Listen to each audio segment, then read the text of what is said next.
الشیطان الرجیم بسم اللہ الرحمن الرحیم الحمد للہ رب العالمین الصلاة والسلام علی محمد وعلی الطیبین الطاہرین اللہم وفقنا وجميع المشتغلین علیہ السلام۔ بسم اللہ الرحمن الرحیم۔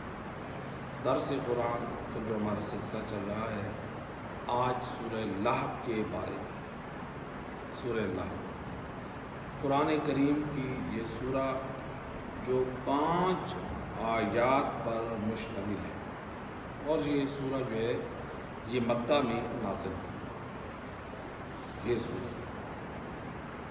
اس سورت کی پہلے فضیلت کو بیان کرتے ہیں۔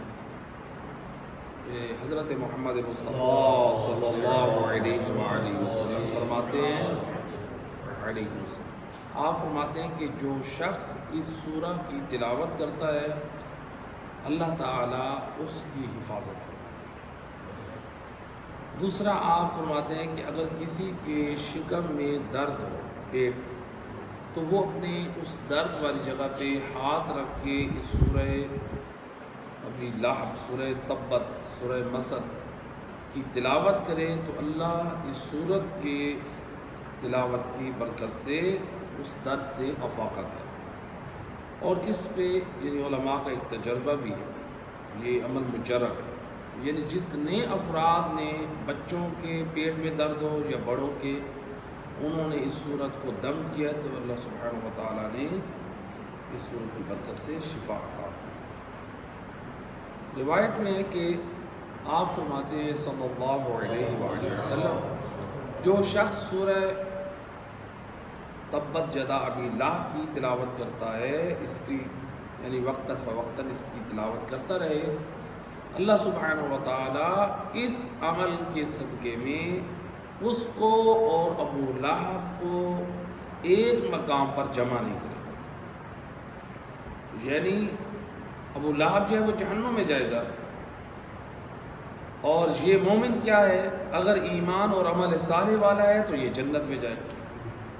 لیکن اگر مومن کے پاس ایمان ہے اور عمل صالح میں کمزور ہے، واجبات کچھ ناقص ہیں، جس کی وجہ سے اس کو جہنم میں جانا پڑ رہا ہے، اپنے یعنی جو واجب ہیں، جو گناہ کبیرہ انجام دیں، جیسے نماز گناہ کبیرہ میں سے، قرآن کی آیت انشاءاللہ اپنے مقام پہ آئے گی، یعنی نماز کے چھوڑنے والے کے لیے سزا جہنم ضرور ہے۔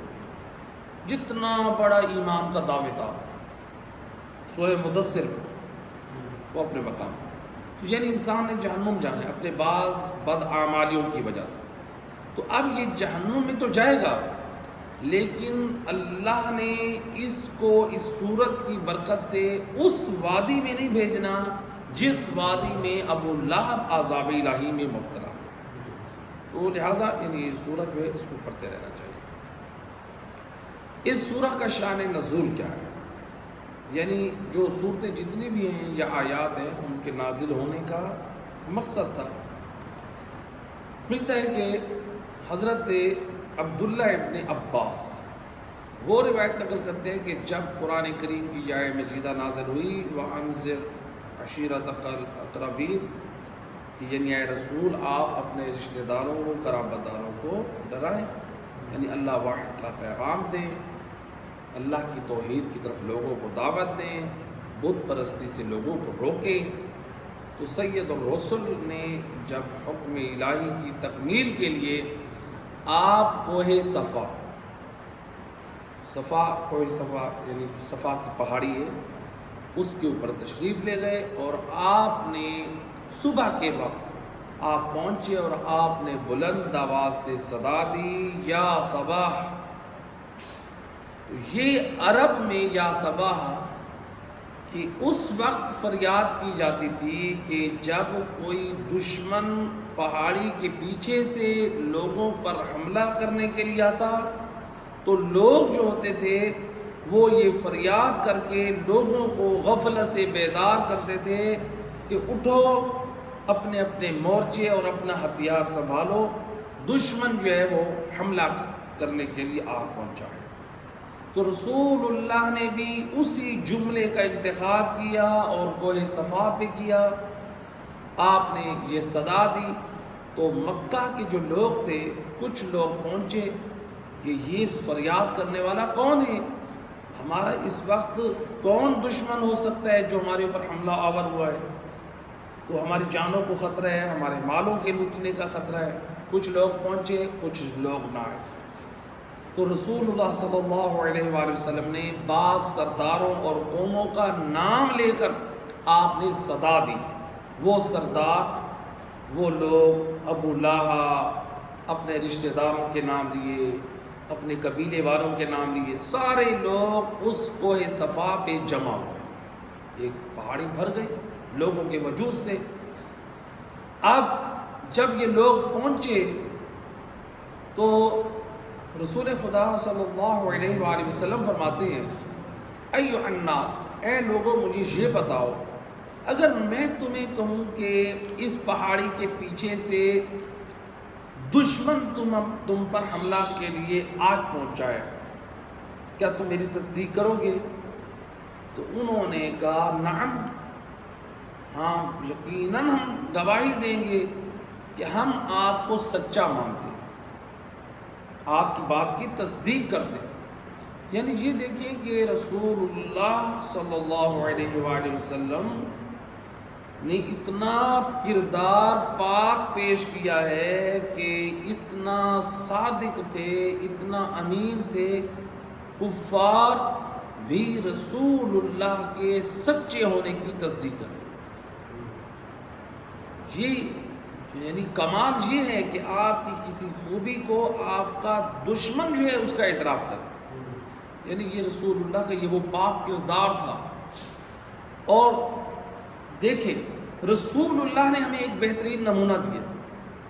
آپ اگر کوئی پیغام دین یا اسلام یا آپ لوگوں میں کوئی ایک اپنا مقام رکھنا چاہتے ہیں تو آپ کو پہلے یعنی وہ پاک کردار پیش کرنا ہوگا، پھر اس کے بعد آپ پیغام دین، پیغام شریعت یا جو کلمہ حق آپ بیان کرنا چاہتے ہیں وہ آپ کے لیے اثر انداز ہو سکتا ہے۔ تو یعنی رسول اللہ نے وہ اپنا کردار اپنایا جو کفار کرے ہم آپ کی تصدیق کرتے ہیں۔ جب رسول اللہ نے دیکھا کہ اب یہ لوگ اس قدر میری بات کو تسلیم کر رہے ہیں تو گویا رسول اللہ کو غفلت سے باہر نکالنے کے لیے آپ نے یہ اعلان کیا۔ حقیقت میں یعنی یہ غفلت میں تھے، شیطان کے اس حملے سے رسول اللہ بچانا چاہتے تھے جو شیطان نے آج تک بتوں کی پرستش میں ان لوگوں کو رکھا ہوا تھا۔ تو ابو لہب نے جب یہ سنا تو اس ملعون نے سید الرسل کے حق میں جسارت کرتے ہوئے کہا تبا لک اما، کہ اما کہ اے یتیم عبداللہ، علیاذ باللہ، توہین کرتے ہوئے کہا آپ کی ہلاکت ہو، آپ نے اس لیے ہمیں یہاں پر جمع کیا ہے، اما جمعتنا، آپ نے اس لیے یہاں پہ ہمیں جمع کیا ہے، آپ کی ہلاکت۔ جب اس ابو لہب نے رسول خدا صلی اللہ علیہ وآلہ وسلم آپ کے حق میں یہ جسارت کی تو اللہ نے اپنے حبیب کے دفاع میں، ان کی تائید میں، رسول اللہ کی تصدیق میں اس سورہ کو نازل فرمایا اور آپ نے فرمایا تبت یدا ابی لہب، اے ابو لہب تو میرے نبی کو یہ دھمکا رہا ہے۔ روایت کے جملے ہیں اس لعین نے رسول اللہ کے اس اعلان کے بعد اس ملعون نے پتھر اٹھایا اور رسول اللہ کی طرف بڑھانے کی جسارت کی۔ تو جس میں اللہ کی طرف سے دفاعاً رسول اللہ کی حقانیت کے لیے یہ سورہ نازل ہوئی کہ اے ابو لہب تیرے ہاتھ ٹوٹے اور ابو لہب ہلاک ہو، تبت یدا ابی لہب و تب، ہاتھ ٹوٹے اور ہلاک ہو۔ تو یعنی گویا اللہ نے ابو لہب کی اس صورت میں، اس آیت میں، اس صورت میں مذمت کر۔ اب اللہ نے ابو لہب کیوں کہا؟ سوال ہے۔ ابو لہب کا حالانکہ نام تھا عبد العزیٰ، عزیٰ کہتے ہیں بت کو، جو بت بہت بڑا بت تھا وہاں پر، اس کا نام تھا عزا. تو یعنی اللہ تعالیٰ اعلان کرتا عبد العزا کا نام لے کر، تبت ابا العزا، ابا العزا، ابو عزا پہ اوپر جو ہے وہ اس کی ہلاکت ہو، اس کے ہاتھ ٹوٹے. لیکن ابو لہب کا نام کیوں لیا؟ چونکہ عبد العزا اس لیے نہیں کہا چونکہ عبد العزا کا مطلب ہے بت کا بندہ. عبد العزا کا مطلب ہے بت کا بندہ. تو اللہ سبحانہ و تعالیٰ نہیں چاہتا کہ قرآن میں ابو لہب کو خطاب کرے ایسے نام سے جس میں بت پرستی کی طرف دعوت ہے. اس لیے اللہ نے اس کے لقب سے اس کو پکارا ابو لہب. تو ابو لہب اس کو کیوں کہتے ہیں؟ اس کی یہ کنیت تھی، اگرچہ اس کی ایک کنیت جو ہے ابو عتبہ بھی تھی. عرب میں ویسے کنیت جو ہے عرب میں رکھی جاتی ہے، اور خود احادیث میں ہے کہ کسی کا نام رکھیں تو اس کی کنیت مستحب ہے. جیسے حدیث میں ہے، امام فرماتے ہیں جب کسی بچے کا نام رکھا جائے محمد، اس کی اگر کنیت رکھی جائے ابو علی، تو وہ بچہ شیطان کے وسوسوں سے اور شیطانی ہتھ کنڈوں سے محفوظ رہے گا ان اسماء کی برکت سے. تو ائمہ ہدی علیہ الصلوۃ والسلام کے اسماء ہیں جیسے، تو ان کی کنیتیں بھی رکھی جاتی تھیں. تو لہٰذا جو ہے عام طور پہ جو کنیت ہوتی ہے وہ پھر بڑے بیٹے کے نام سے رکھی جاتی ہے. تو بہرحال اس کی کنیت ابو لہب. ابو لہب اس کی کنیت کیوں تھی؟ یہ سرخ چہرے والا تھا، یعنی خوبصورت تھا، اس لیے اس کی جو کنیت لوگوں نے رکھی ابو لہب. یعنی اس کا جو اس کو پکارتے تھے لوگ اس کے حسن کی وجہ سے، خوبصورتی کی وجہ سے، سرخ چہرے والا، خوبصورتی چہرے والا، اس لیے اس کو ابو لہب. یہ ابو لہب نام ابو عبد العزا تھا.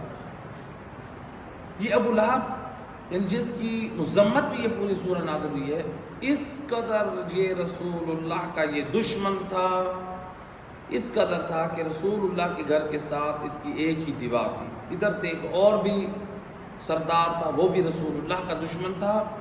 ملتا ہے کہ سید الرسل گھر میں جب ان کے گھر میں ہنڈیا بنائی جاتی سالن، تو اس میں یہ بدبخت اس سالن میں بھی غلاظت ڈالتا، یعنی اس قدر اذیت. رسول خدا صلی اللہ علیہ وآلہ وسلم جہاں کہیں ان کو نماز پڑھتے دیکھتا، چاہے وہ گھر میں ہوں یا گھر سے باہر، تو یہ بدبخت اوجڑی لاتا یا گندگی لاتا یا غلاظت لاتا اور رسول اللہ پر پھینک دیتا.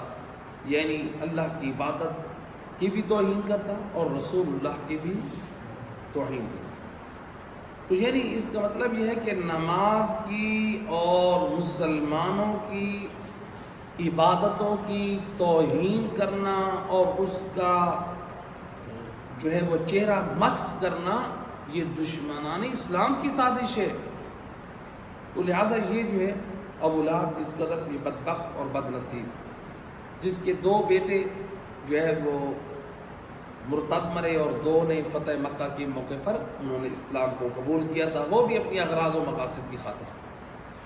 جب وہ جان کا خطرہ بنا تو پھر اس وقت وہ اسلام قبول کرنے لگے.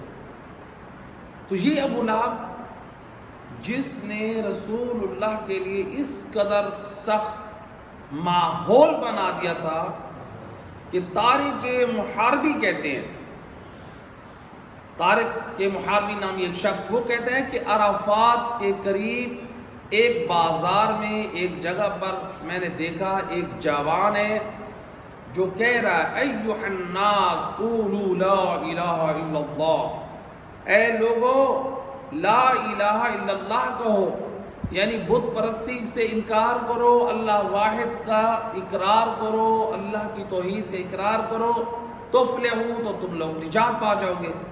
وہ کہتے ہیں میں نے ایک دیکھا ایک جوان یہ صدا بلند کر رہا ہے، لیکن اس کے پیچھے ایک شخص ہے جو خوبصورت چہرے والا ہے، ایک آنکھ سے بھینگا ہے.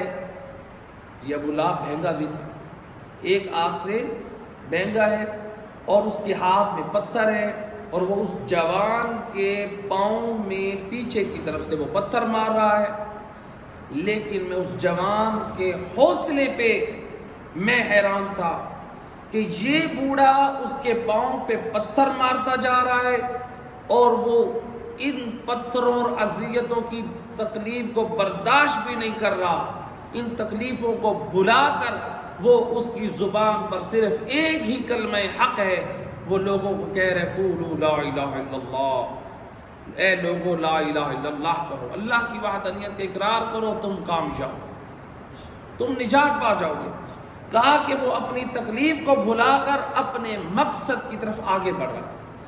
گویا رسول خدا نے ہمیں ایک بہترین میسیج اور پیغام دیا، دین کی تعلیمات میں جتنے لوگ آپ کی رکاوٹ، آپ کے لیے مشکلات پیدا کریں، آپ رسول اللہ کی سنت پہ چلتے ہوئے اپنی ذات کے دفاع کو چھوڑیں، آپ دین کی نصرت اور مدد کے لیے آگے بڑھیں۔ اللہ آپ کی نصرت کرے، اللہ کی مدد کرنے والا ہے۔ تو وہ نوجوان وہ کون تھے؟ رسول اللہ، جن کے پاؤں خون سے سرخ۔ ذرا دیکھیں آج ہم اگر کہیں کلمہ حق بیان کرنے میں حیا محسوس کرتے ہیں، اللہ کی توحید اگر ہمارے ہاں ہماری محفلوں میں توحید نہ ہو، بتائیں پھر عقیدہ توحید کہاں سے لیں گے؟ ہمارے بچوں کو اگر توحید کا عقیدہ معلوم نہ ہو، ہمارے خاندانوں میں اگر عقیدہ توحید نہ ہو، بھئی مذہب کی، اسلام کی بنیاد ہی عقیدہ توحید پہ ہے۔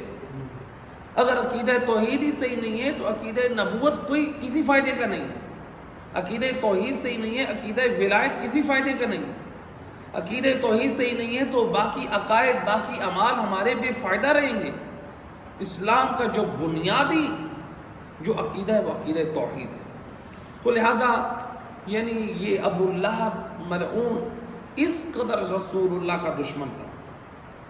لوگ جو مکہ میں آتے تھے رسول اللہ کے اس اعلان پر تصدیق کرنے کے لیے، تو یہ مکہ میں چونکہ بڑا تھا، یہ سردار تھا، تو اس کو ایک فخر و ناز بھی تھا۔ لوگ آتے تھے اس کے تصدیق کریں کہ یہ سن کے اعتبار سے، عمر کے اعتبار سے بڑا ہے، سردار بھی ہے۔ لوگ آ کر کہتے تھے کہ تمہارے بھتیجے نے جو اسلام کا دعویٰ کیا ہے، کیا وہ اسلام، وہ دین حق ہے؟ یہ کہتا تھا رسول، کہتا تھا کہ نہیں، وہ جو ہے میرا بھتیجا یتیم عبداللہ وہ جادوگر ہے۔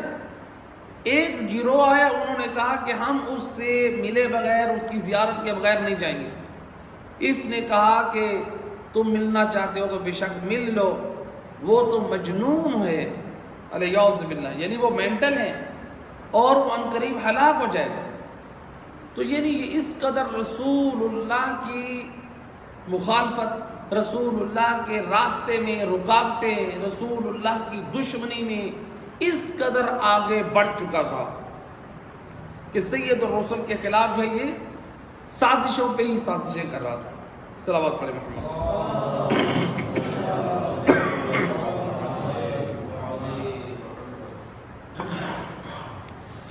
تو یہ اس قدر سازشیں کر رہا تھا رسول اللہ کے خلاف، اسلام کے خلاف، دین کے خلاف، لیکن سید الرسل اپنے ہدف اور مقصد پہ باقی ہیں، ڈٹے ہوئے ہیں۔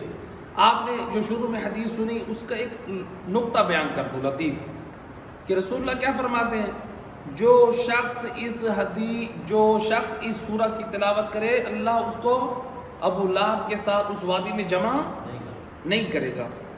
لیکن یہ کس کے لیے؟ ایسا نہ ہو ہم سورہ مسد، سورہ ابی لہب کی تبت جدا ابی لہب کی تلاوت کرتے رہیں لیکن ہمارا کردار ابو لہب والا ہو۔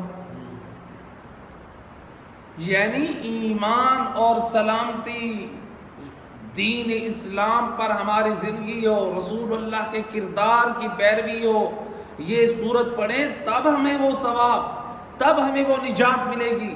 لیکن صرف زبان سے ہم سورت پڑھتے رہیں اور ہمارا کردار ہو ابو لہب والا، تو قطعاً ایسا نہیں ہے، بلکہ وہ شخص ابو لہب کے ساتھ معشور ہوگا۔ یعنی کل ابو لہب رسول اللہ کے ساتھ آج ہماری کیا رشتہ داری ہے؟ صرف ایمان کی رشتہ داری ہے کہ ہم رسول اللہ کی امت ہیں، ان کے کلمہ گو ہیں. وہ تو رسول اللہ کا چچا تھا، وہ تو رسول اللہ کے خاندان سے تھا.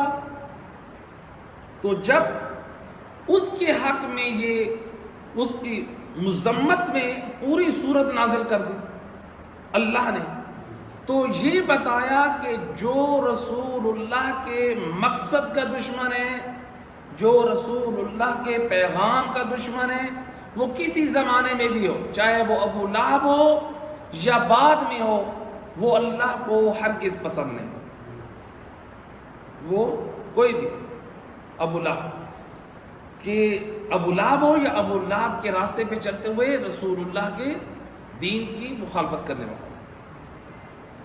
تو یہ جو ہے قرآن کی یہ پہلی آیہ مجیدہ تبت یدا ابی لہب وتب. اس کے بعد دوسری آیت مجیدہ ما اغنا عنہ مالہ وما کسب، یعنی جو اس کے پاس مال ہے یا جو اس نے کمایا ہے وہ بھی اس کو فائدہ نہ دے. یہ کیا تھا؟ ابو لہب اپنے مال پر فخر و ناز کرتا تھا، کہتا تھا میں تو مالدار ہوں، میں تو سرمایہ دار ہوں، مجھے کیا مجبوری ہے کہ میں اسلام کو قبول کروں، میں دین کو قبول کروں. یہ اسلام اور دین تو یہ غریب لوگوں کا کام ہے. آج اس لیے بڑے افسوس کے ساتھ یعنی بعض لوگوں میں یہ فکر پائی جاتی ہے جو مالدار اور دولت والے، کیا ہمیں بھلا نماز کی کیا ضرورت ہے؟ وہ نماز پڑھے جن کے پاس روپیہ پیسہ نہیں ہے، جن کے پاس دولت نہیں ہے. ہم پہ تو اللہ راضی ہے، ہمیں سب کچھ عطا کر رہا ہے. یہ مال کی فراوانی، یہ رتبہ، یہ عزت، اس کا مطلب یہ نہیں ہے آپ کو کچھ مقام مل گیا ہے، آپ کے پاس روپیہ پیسہ آ گیا، اللہ آپ سے راضی ہے. کسی نے پوچھا امام جعفر صادق علیہ السلام، امام سے پوچھا کہ یہ جو مال کی نعمتوں کی یہ فراوانی آ جاتی ہے تو آپ کیا یہ ہمارے لیے نعمت ہے؟ امام فرماتے ہیں یہ ہمارے لیے نعمت بھی ہے اور ہمارے لیے مصیبت بھی ہے. امام فرماتے ہیں اگر ان نعمتوں کے ملنے کے بعد تمہاری زندگی میں شکر خدا آ جائے تو پھر سمجھو یہ اللہ کی طرف سے نعمت ہے. اگر ان کے ملنے کے بعد تمہاری زندگی میں شکر نہیں ہے بلکہ غرور ہے، تکبر ہے، دوسروں کے حق میں حقارت ہے، امام فرماتے ہیں یہ تمہارے لیے مصیبت ہے، یہ تمہارے لیے نعمت نہیں ہے. تو نعمت کا مطلب کیا ہے؟ نعمت کا مطلب ہے اللہ نے جو نعمت ہمیں بخشی عطا کی ہے اس کی مرضی کے مطابق ان نعمتوں کو استعمال کریں. تو یہ جو ابو لہب تھا اس کو فخر اور ناز تھا اپنے مال پہ، بلکہ اس نے ایک مرتبہ رسول اللہ سے کہا کہ اے میرے بھتیجے، میں اگر اسلام قبول کرتا ہوں تو مجھے بتاؤ تم مجھے کون سا رتبہ عطا کرو گے، مجھے کون سا منصب دو گے؟ آپ نے فرمایا کہ یہ اسلام کی طرف دعوت میں تمہیں جو دے رہا ہوں کسی سرداری کے لیے نہیں دے رہا ہوں میں لوگوں کو، اس میں سب برابر ہیں، جو تقوی اور ایمان کی منزل پہ ہوگا وہی اللہ کے قریب ہے. تو لہٰذا یہ اپنے مال اور اپنی دولت اور اپنی جائیداد پہ ناز کرتے ہوئے کہ مجھے دین اسلام کی ضرورت نہیں، یہ غرور اور تکبر کرتا تھا.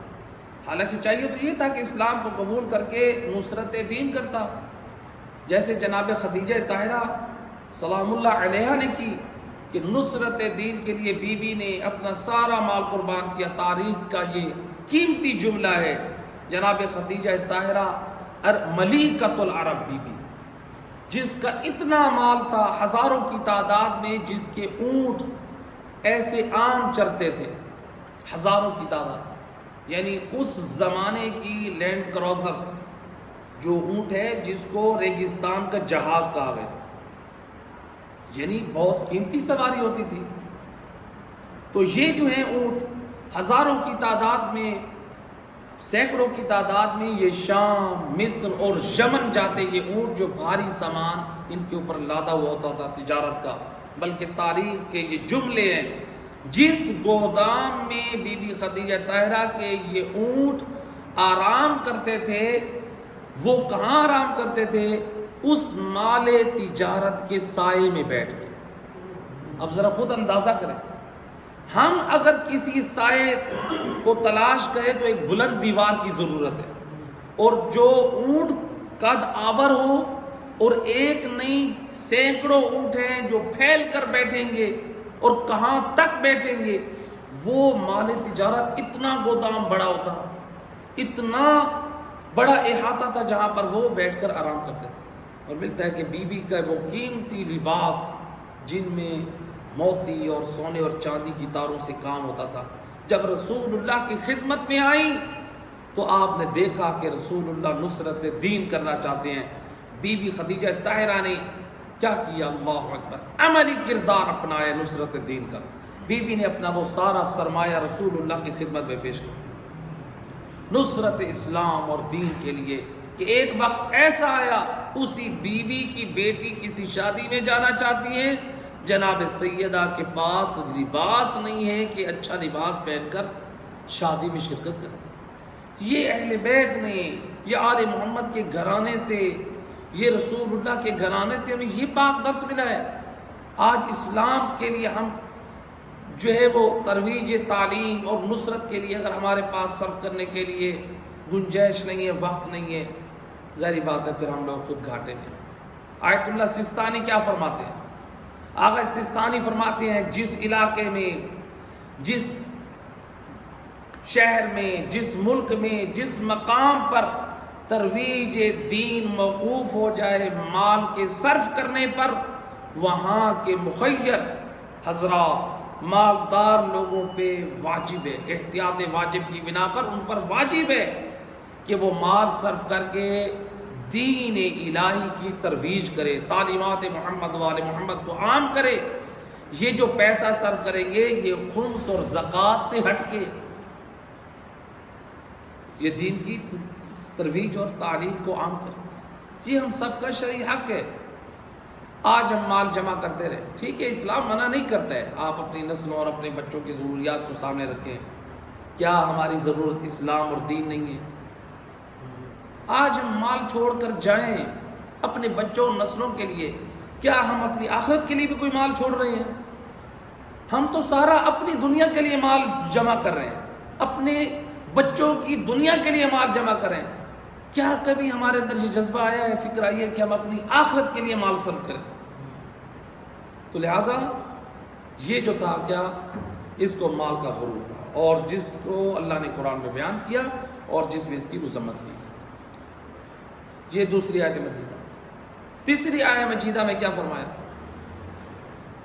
سَيَصْلَىٰ نَارًا ذَاتَ لَهَبٍ، یعنی ان قریب، یعنی بہت جلد یہ جہنم میں جلایا جائے گا، جو بھڑکتے ہوئے شعلے ہیں، ذات لہب، جہنم کی آگ میں یہ پہنچے گا۔ یہ لہب کیا ہے؟ لہب کا مطلب خود یہی ہے کہ سرخ شعلہ، اسی سے ابو لہب بھی کہا گیا ہے، یعنی کیونکہ اس کا چہرہ بھی سرخ تھا، خون تھا اس کے چہرے پہ، تو لہب کا مطلب ہے بھڑکتا ہوا شعلہ۔ تو یعنی اس کے لیے بھڑکتے ہوئے شعلے ہیں۔ یہ جو مال اور زر پہ، دولت پہ غرور رکھتا ہے، یہ کیا کرتا تھا؟ چاہیے تو تھا کہ مال نصرت دین میں خرچ کرتا، یہ اپنے مال کو دین اسلام کی دشمنی میں یہ خرچ کرتا، جس کی اللہ تعالیٰ نے قرآن میں مذمت کی۔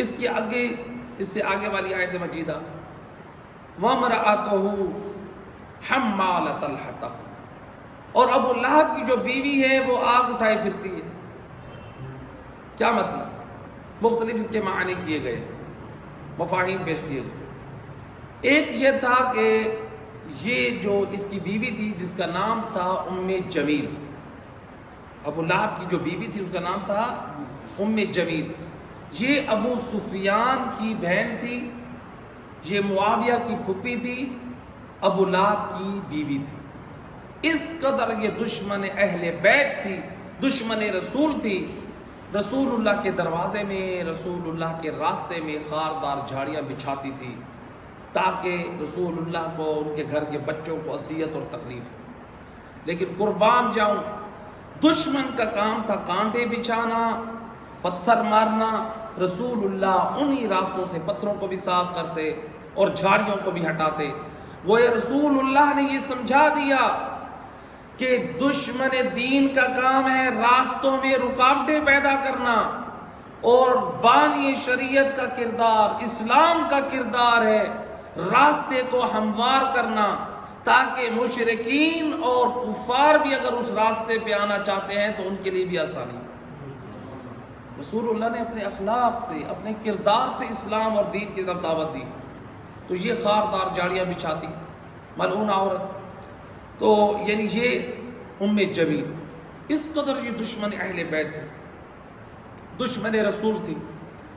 بلکہ جب روایت کے جملے ہیں کہ جب یہ صورت نازل ہوئی تو یہ ملعونہ عورت یہ اپنے ہاتھ میں پتھر اٹھا کر آئی رسول اللہ کے گھر میں کہ کہاں ہے یتیم عبداللہ؟ تو اس وقت لوگوں نے کہا کہ رسول اللہ گھر نہیں ہے۔ اس نے کہا کہ میں اس وقت تک چین سے نہ بیٹھوں گی جب تک یہ میں یتیم عبداللہ کے منہ پہ نہ ماروں۔ تو یہ آگ اٹھائی پھرتی ہے، یعنی اب دشمن یہ رسول میں اپنے لیے آگ تیار کی۔ اور ملتا ہے کہ یہ اس قدر یعنی رسول اللہ کے لیے، اچھا یہاں پر حمالۃ الحطب کا ایک اور معنی کیا گیا، یعنی یہ بد زبان عورت تھی، رسول اللہ کے خلاف سازشیں کرتی، رسول اللہ کے خلاف لوگوں کو اکساتی، رسول اللہ کے خلاف جو ہے لوگوں کے سے باتیں کرتی تاکہ لوگ رسول کے خلاف ہو جائیں۔ اس لیے ملتا ہے کہ یہ ابو لہب ہو یا اس کی بیوی، یہ دونوں جہاں پہ بھی رسول پیغام دین پہنچانے جاتے، پیغام توحید پہنچانے جاتے، یہ دونوں پہنچ جاتے۔ ابو لہب خاص طور پہ اس دور مقام پہ بھی چلا جاتا رسول اللہ کی مخالفت اور دشمنی، اور یہ عورتوں میں پروپیگنڈا کرتی، رسول اللہ پہ جسارتیں کرتی، رسول اللہ کے حق میں توہین کرتی، یعنی یہ ایک دشمن کا یہ کردار۔ یہ تو یہ یعنی آگ اٹھائی پھرتی ہے، یعنی کیا مطلب؟ جیسے ہم کہتے ہیں نا کہ فلاں نے آگ لگا دیے دو آدمیوں کے درمیان، خاندانوں میں، رشتہ داروں میں، تو یہ ابو لہب کی بیوی کی صفت کو گویا قرآن نے بیان کیا ہے اور بتا دیا ہے کہ وہ لوگ اپنے لیے گویا وہ آگ اٹھائے پھرتا ہے، یعنی جو لوگوں میں بیٹھ کے یعنی وہ آگ پھیلاتا ہے، لوگوں میں بات کر کے لوگوں میں لڑائی کرتا ہے، لوگوں میں فتنہ اور فساد کو قائم کرتا ہے۔ تو یعنی ہمیں ایسا کردار نہیں اپنانا چاہیے۔ اگر ہم لوگوں کے درمیان بات کر کے جملہ کر کے لوگوں کو لڑوا دیں، لوگوں کے درمیان رنجش قائم ہو جائے، جب امیر المومنین علی ابن ابی طالب علیہ السلام اللہم صلی علیہ وسلم امام فرماتے الحسود لا یسود، حسد کرنے والا کبھی کامیاب نہیں ہوتا۔ اس لیے امام فرماتے ہیں جو حسد کرتا ہے گویا وہ اللہ کی تقدیر پہ راضی نہیں ہے۔ جب اللہ ایک شخص کو یہ مقام اور رتبہ اور یہ عزت دینا چاہ رہا ہے، دوسرا اس عمل پہ راضی نہیں ہے، تو اس کا مطلب ہے امام فرماتے ہیں وہ اللہ کی تقسیم پہ راضی نہیں، اس کو عزت اللہ دے رہا ہے، اس کو رتبہ اللہ دے رہا ہے، توفیقات الہی اس کو مل رہی ہیں، اللہ دے رہا ہے، یہ گویا اللہ کی تقسیم پہ راضی ہے۔ اسی لیے ہمیں حکم ہے جب ہم کسی کو آگے بڑھتا ہوا دیکھیں، جب کسی کو بلند ہوتے ہوئے دیکھیں، جب کسی کو نعمتیں ملتے ہوئے دیکھیں، ہم وہاں پر اس کے حق میں دعا کریں اور اللہ سے یہ دعا کریں اے بار الہ مہربان اللہ، جیسے تم نے اپنے بندوں پر انعام کیا ہے تو مجھ پر بھی ویسے فضل فرما۔ ہم اللہ سے دعا کریں، جو اللہ اس کو دے سکتا ہے وہ کیا ہمیں نہیں عطا کر سکتا؟ جس اللہ نے، دیکھیں ہم اس دنیا میں نہیں آئے تھے، کیا ہم نے اللہ سے دعا کی تھی اے اللہ میں پیدا کر؟ نہیں کی تھی۔ جو اللہ بے مانگے دعا ہمیں وجود عطا کر سکتا ہے، کیا وہ مہربان اللہ میں نہیں عطا کر سکتا اور چیزیں؟ اس اللہ نے کتنی قیمتی چیزیں ہیں، یہ نور محبت اہل بیت ہمیں بے مانگے عطا کی۔ تو لہٰذا انسان جو ہے وہ اپنا کردار دیکھے کہ میں کہاں کھڑا، میری سیرت کہاں ہے، میرا کردار قرآن میں کہاں ہے، کہیں میں دشمنان اسلام کے راستے پہ تو نہیں چل رہا۔ اسلام کا، رسول اللہ کا کردار کیا تھا اور میرا کردار کیا ہے؟ قرآن کی آخری آیت مجیدہ فی جیدہا حبل من مسد، اس کی گردن میں سخت رسی ہے. فی جیدہا حبل من مسد، حبل کہتے ہیں رسی کو، مسد یعنی کھجور کے لیف، جو کھجور کے جو پتے ہوتے ہیں جو لمبے ہوتے ہیں اس کو لیف بولتے ہیں اردو میں. تو کھجور کے لیفوں سے جو بنی ہوئی رسی ہوتی ہے، تو گویا اللہ سبحانہ وتعالیٰ فرماتا ہے کہ اس کی گردن میں کیا ہے؟ کھجور کے تنوں کی لیف کی بنی ہوئی سخت رسی ہے. یہ اشارہ ہے کہ جو اس نے دشمنی رسول میں، دشمنی اسلام میں، دشمنی دین میں جو کام کیا ہے، جو سازشیں کی ہیں، اس کے گلے میں قیامت والے دن وہ رسی ہوگی جو آگ کی طرح سرخ ہوگی اور لوہے کی طرح بھاری ہوگی، جو اس کو پہنائی ہے کہ تم نے دشمنی رسول میں یہ کام کیا تو آؤ پھر تم اس کا مزہ چکھو. اس لیے ملتا ہے کہ یہ جو تھی ام جمیل، ابو سفیان کی بہن، معاویہ کی پھپھو اور ابو لہب کی بیوی، اس کا ایک بہت قیمتی ہار تھا جو جواہرات سے مرصع تھا، جڑا ہوا تھا، جو ناز کرتے تھے، فخر کرتی تھی لوگوں میں کہ دیکھو یہ میں.